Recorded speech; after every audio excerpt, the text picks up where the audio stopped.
தங்க திருட்டு தொடர்பாக குற்றம் சாட்டப்பட்ட PAS மாதுஷன் என்ற இளைஞர் சட்டத்தரணி ஊடாக உரகஸ்மன் கந்தியா காவல்துறை நிலையத்துக்கு முன்னிலையாகியிருந்தார். எனினும் இந்த இளைஞர் மீது காவல்துறை நிலையத்தின் அப்போதைய குற்றப்பிரிவு பொறுப்பதிகாரி மற்றும் ஒரு அதிகாரி இணைந்து தாக்குதல் நடத்தியிருந்தனர்.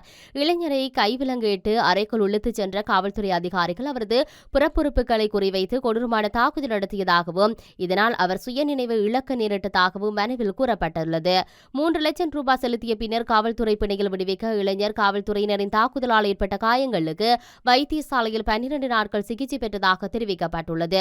இந்த வழக்கை விசாரித்த உச்ச நீதிமன்ற நீதியரசர்களான சிரான் குணரத்ன, துரைராஜா மற்றும் நவாஸ் ஆகியோர் அடங்கிய அமர்வு கைது செய்யப்பட்டதை நியாயப்படுத்தவோ அல்லது குற்றச்சாட்டுகளை மறக்கவோ காவல்துறை தவறிவிட்டதாக சுட்டிக்காட்டியுள்ளார்.